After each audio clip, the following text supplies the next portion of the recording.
Bien, vamos a continuar con la segunda parte de los videos de metabolismo. Los tres anteriores videos tienen que ver principalmente con la energía que puede aportar el ATP. Y esa energía que aporta el ATP es indispensable para los procesos bioquímicos de las células, de todos los seres vivos.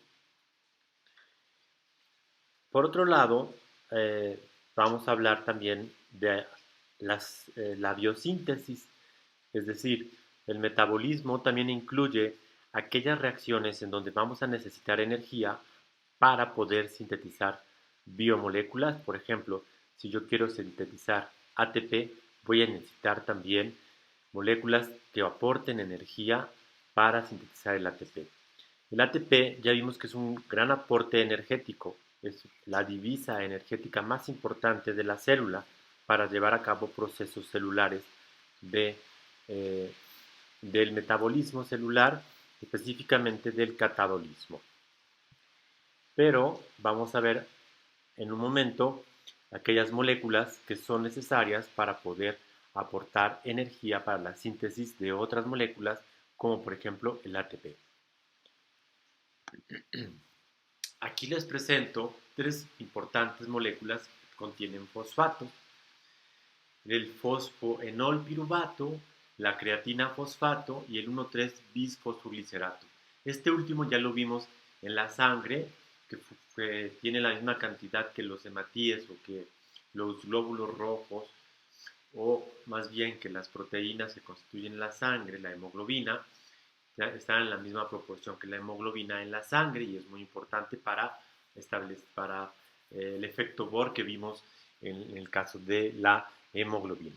Entonces, estas tres moléculas que se sintetizan gracias también al metabolismo celular son las que van a aportar energía para formar, por ejemplo, el ATP, que es la divisa energética que va a proporcionar energía para los demás procesos bioquímicos. Por lo tanto, necesito moléculas más energéticas. Si el ATP ya es una molécula muy energética, necesito otras moléculas que sean todavía más energéticas que el ATP para poder sintetizar. Ahí podemos ver, si yo le marco, ¿verdad? Aquí, este es el ADP que forma ATP, y lo que va a quedar aquí el el fenol piruvato, que sería este.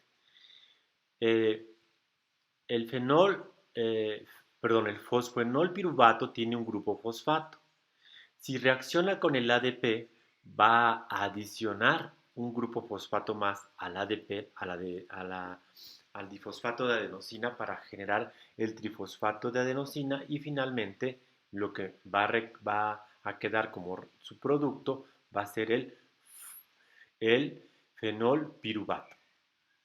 Vemos también aquí que esto es una enzima que se llama quinasa. La enzima quinasa es la responsable de hacer este proceso. Y hay muchas quinasas. En este caso es para la fosforilación del ATP a partir del fosfoenol piruvato. Por otro lado tenemos la creatina fosfato.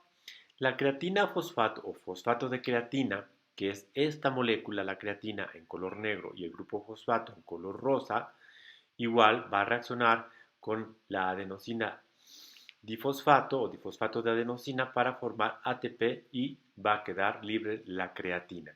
Obviamente, posteriormente la creatina va a reaccionar con un grupo fosfato para volver a generar la creatina fosfato. En este caso, la enzima que se emplea es la creatina quinasa. Como vemos, todas las quinasas, igual en este caso, que es en el bisfosfoglicerato, también va a proporcionar, va a ayudar a la síntesis de ATP. ¿Sí? Esto son gracias a las enzimas quinasas, que tienen esa función de fosforilación, o de agregar grupos fosfatos, en este caso al ATP. Pueden agregar grupos fosfatos a otros nucleótidos, como el UTP, el TTP, en fin, todas las bases que constituyen el ADN y el ARN. Vemos aquí algo interesante, que la energía libre de Gibbs, para el caso de la creatina fosfato, que forma ATP a partir de ADP, emplea menos 43 kilojoules por mol, un poquito más que el ATP. Esto es interesante.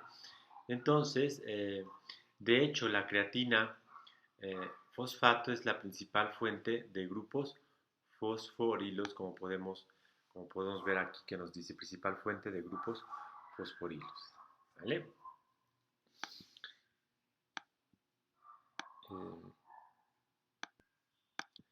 Bien, y viendo esto de una manera más simple, que es esta tabla que nos representa las energías libres de Gibbs estándar para la hidrólisis de algunos grupos fosforilados o compuestos que contienen fosfatos, como los que acabamos de ver, que es el fosfenol piruvato, el 1,3-bifosfoliglicerato, la creatina fosfato. Vemos que estos tres presentan una mayor cantidad de energía de libre de Gibbs, mientras que el ATP, que se convierte en ADP y libera un grupo fosfato, tiene menor energía, como vemos aquí. Vemos aquí, ¿verdad? En esta parte. Perdón, regresamos.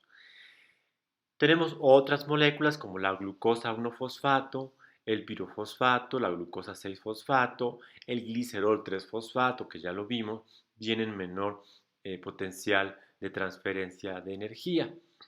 Por eso se dice que el ATP es la principal divisa para poder llevar a cabo procesos catabólicos, mientras que estos tres hacen más bien procesos anabólicos, es decir, generar moléculas de ATP en este caso.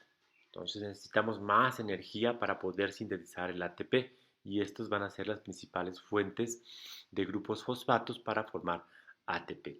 Espero que quede claro y si no ya saben, si pueden enviarme sus preguntas. Eh, Muy interesante es esto de la energía libre de Gibbs. Vamos a recordar un poquito sobre la oxidación, que finalmente es el proceso que hace el metabolismo, es oxidar en el caso del catabolismo. Entre mayor grupos funcionales tenga un carbono, pues va a ser menor su energía libre de Gibbs, en este caso la energía libre de oxidación. Es más difícil oxidar el metano, es decir, llenarlo de oxígeno, de alguna manera burda decirlo, es que el metano tiene una alta energía de menos 820. Es decir, yo necesito esta energía, más de esta energía para poder romper los enlaces hidrógeno-carbono. El metanol, que ya tiene un grupo hidroxilo, presenta menos, de hecho mucho menos energía que el metano. Es más fácil romper este enlace oxígeno-carbono o el hidroxilo-carbono que el enlace carbono-hidrógeno. El formaldehído, que solamente tiene dos hidrógenos y un doble enlace con el oxígeno, presenta una energía libre de Gibbs menor. Estándar, recuerden que es estándar, el ácido fórmico y así. La completa oxidación del metano o de cualquier compuesto hidrocarburo va a ser CO2. Obviamente el CO2 ya no puede dividirse, es muy difícil romper este enlace y nos dice que su energía libre estándar de Gibbs es 0. En el caso de los combustibles que utilizan las células, aquí representamos a la glucosa, que ustedes ya conocen como uno de los carbohidratos simples más importantes, va a ocurrir lo mismo. El catabolismo es las reacciones químicas para oxidar un combustible, que en este caso es un carbohidrato, pero es un carbohidrato muy simple como la glucosa, para formar CO2 más agua y energía útil. Es algo que ya vimos. Lo mismo ocurriría con los ácidos grasos. Sin embargo, vemos que es mucho más fácil romper o utilizar la glucosa que los ácidos grasos. De ahí que nos dicen que el azúcar es mala consumirla en exceso, pero no es que sea mala, simplemente que es más fácil que durante el metabolismo se tome el azúcar directamente que las grasas, porque las grasas las tendríamos que transformar a moléculas más pequeñas para poder llevar a cabo el catabolismo de una manera más eficiente y generar energía, CO2 y agua. De ahí la diferencia. No es que el azúcar o la glucosa sea mala como un alimento, sino que recuerden que todas las moléculas se tienen que convertir a moléculas pequeñas, como los carbohidratos se tienen que convertir a glucosas y los ácidos grasos a glicerol, por ejemplo, o a un ácido más pequeño.